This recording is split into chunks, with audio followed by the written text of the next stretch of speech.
the Justice and Correctional Services Minister Ronald Lamola has admitted that despite government's efforts to address racism in South Africa, it continues to rear its ugly head.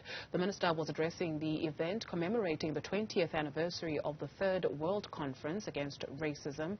Newzroom Afrika's Mbali Thethani is there, and you're standing by to speak to the minister. It's over to you, Mbali. You'd know that this venue here in Emperor's Palace is indeed hosting the 20th anniversary of the World Conference Against Racism. And of course, the keynote address for today was indeed Ronald Lamola, who spoke out against a number of incidents in which we have seen, especially when it comes to the news, one in particular being that issue around Stellenbosch University, where we saw that clip doing the rounds of that student urinating on, of course, the particulars of another student, and of course saying there boldly and saying that that student was indeed urinating on the country's constitution, which celebrates 25 years this year. But just to talk about these issues and more, we are joined by the minister himself, Ronald Lamola. Minister, we've seen many incidents take place in the country. You've touched on that, one in particular being that of Stellenbosch. How concerning is it that we continue to see such incidents, especially from as young as somebody who is 21 years old? Yeah, indeed, it is concerning. It is a barbaric incident that must be condemned by all South Africans. And we must send a clear message to even white South Africans that they must teach their kids love, to embrace diversity, because indeed there's no reason why a 21-year-old will exhibit such racist incidents. He or she was born after 1994, which is post-democracy. So he or she can only learn such from the house or from the community where he or she grew up. So we all have a responsibility to embrace each other and to build diversity. It is concerning, and I'm happy that the student has reported the matter to the police, and justice must take its course. And I also hope that the people who suffer such kind of incidents can also use the equality court to ensure that these kind of issues are ventilated and are dealt with. During your address, you spoke about how we still have a long way to go in terms of eradicating problems around racism in this country. When you deal with such issues, someone also criticized you. It is Nishan Bolton from the Ahmed Kathrada Foundation, saying that if we are in a room such as this one and we are gathered here, why is it that we don't continue to see the likes of other forums like the AfriForum, that group, especially also when it comes to Operation Dudula, which has been in the news for, some would say, even as far as perpetuating xenophobic attacks in the country? Yeah, obviously all stakeholders have been invited, and AfriForum was also welcome to attend if they wanted to participate in the platform. I just think that they may not have been in this event because they might not have received it, but I think the department will still have to continue to engage all those groups from wherever they are in whatever sector, and engage them on embracing this diversity instead of yearning for the past.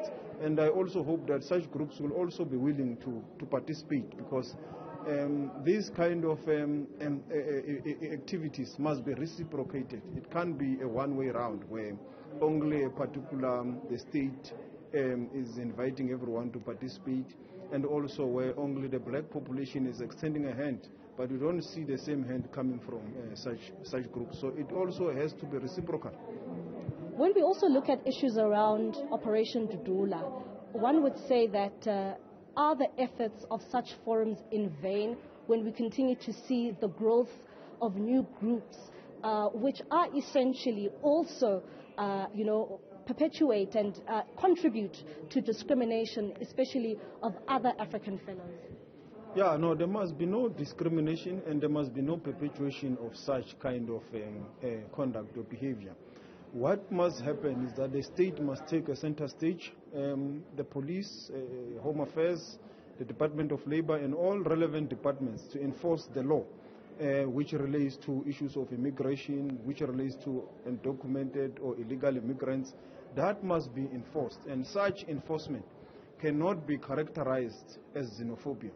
But there is also a tendency in this country to bully such departments when they enforce the law, in line with the act that governs the Department of Home Affairs, governs the Department of Labor. The law must be enforced. And I think when the law is not being enforced and is lax, that is where you end up finding groups wanting to take over the role that the state is supposed to take. And such is not sustainable because can only breed more violence. So that is what, as a country, we need to avoid. Such groups, if they do exist, they should work with law enforcement agencies to ensure that they report incidences where they believe there could be a breach of any law, to be attended to by those departments or the law enforcement agencies that are tasked by legislation to do such activities. Self-help, resorting to self-help has never resolved any problems in any country.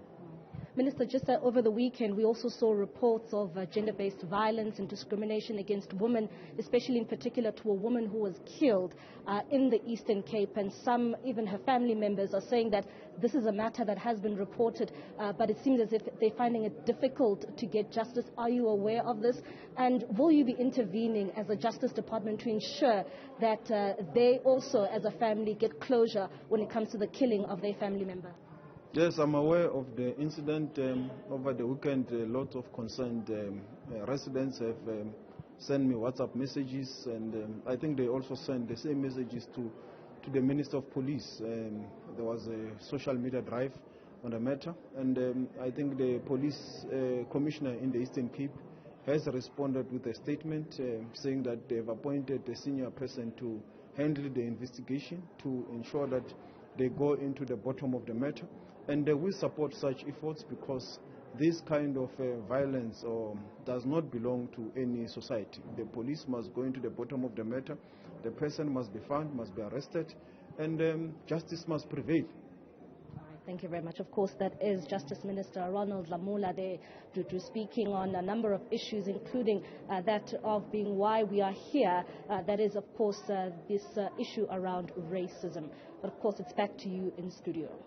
Mbali Thethani, thank you very much for that update.